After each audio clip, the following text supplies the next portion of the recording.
You've probably seen it all over your social media feeds. A fitness train that promises some pretty huge results from something that looks, well, deceptively simple, just walking.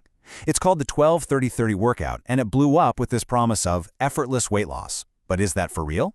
Today, we're going to separate the viral hype from the actual science. I mean, just look at that phrase, effortless weight loss.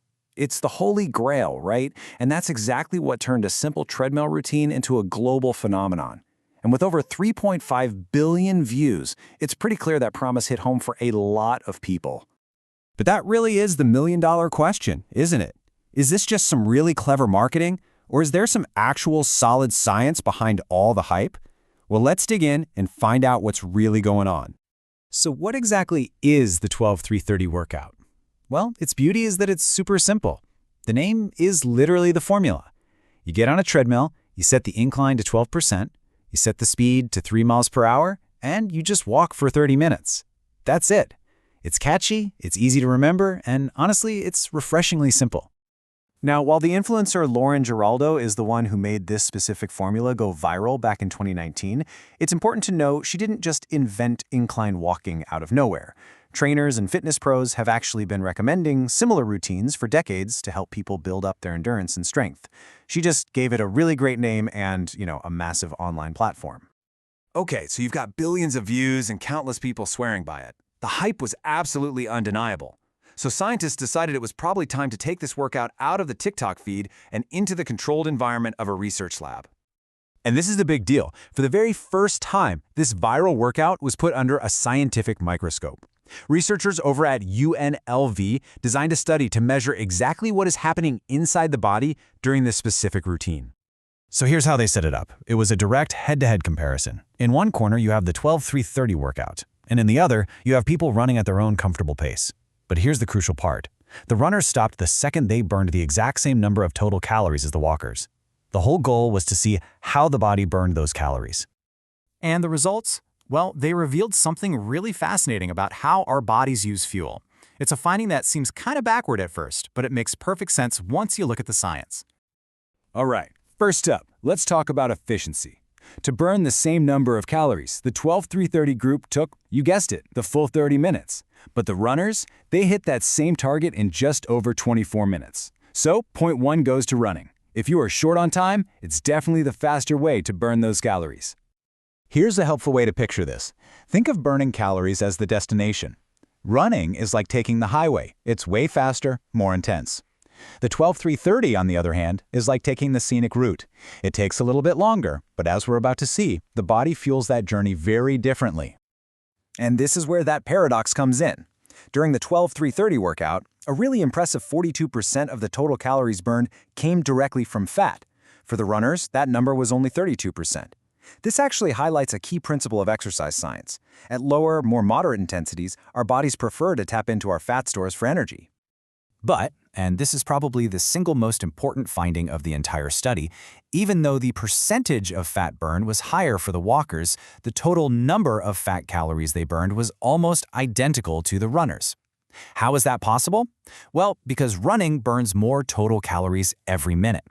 And this brings us to the real bottom line for weight loss. What matters most is your total calorie deficit, not the percentage of fat versus carbs your body is using at any one moment. So, if the actual fat loss is basically its high, does that mean running is just always the better option? Whoa, not so fast. The numbers on a chart don't tell the whole story. Let's look at the real-world pros and cons of this thing. Now, this is a massive advantage. Research shows that walking on an incline can have up to 42% lower impact on your joints compared to running. For anyone who has knee issues, hip pain, or just wants to protect their joints long-term, this is a huge, huge selling point. And besides being low impact, that 12% incline specifically targets your posterior chain. That's the super important group of muscles in your glutes and hamstrings. But maybe the biggest pro is psychological. Its simple, clear structure makes it incredibly easy to stick with. In fact, studies show people are way more likely to adhere to a walking program like this than a more intense running routine. It all sounds pretty good, right? But like any workout, it's not going to be perfect for everyone. And there are definitely some important things you need to consider before you jump on the treadmill. Okay, That steep 12% incline puts a whole lot of stress on the back of your lower legs. If you don't warm up and stretch properly, there's a real risk of straining your calves or your Achilles tendons. Overtraining could even lead to painful issues like plantar fasciitis. And as we already saw, it's not the best workout if you're short on time. Plus, there's a big equipment problem. And that problem is cost. To do the workout the way it was designed, you need a treadmill that can actually get to a 12% incline. A lot of the more affordable, entry-level home models just can't do it. They usually max out around 10%. The machines that can get to 12% can get pretty pricey, which creates a real barrier for a lot of people. All right, so let's put it all together. The viral hype, the hard science, the good stuff, and the not-so-good stuff. Let's figure out who this workout is actually for. So, who should be doing this? Well, if you're a beginner who's just looking to build up an aerobic base, it's excellent. If you need a low-impact option to protect your joints, again, excellent choice. But if you're always crunched for time, running or maybe some high-intensity interval workouts going to burn calories faster. And for really advanced athletes, it's probably best used as a recovery day workout, not as your main source of cardio. If you do decide to give it a try, please start safely. Always warm up for a few minutes on a flat surface first. And don't feel like you have to jump right to 12%.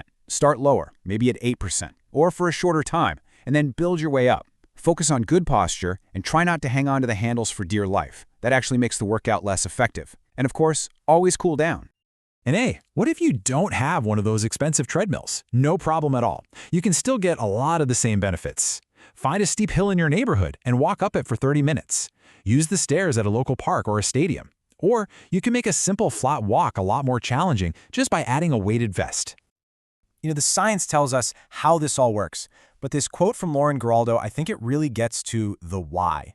For millions of people, the biggest benefit isn't the percentage of fat burn, it's the feeling of accomplishment. It takes the gym from being this scary, intimidating place to a space where you can do this one clear, simple thing and feel really good about it. In the end, the 12-30-30 isn't some magic pill, but it is a really sustainable, low-impact, and highly motivating workout for a lot of people. But the real takeaway here goes way beyond any single routine. The next time a new fitness trend completely takes over your feed, are you going to look for the hype or are you going to look for the science?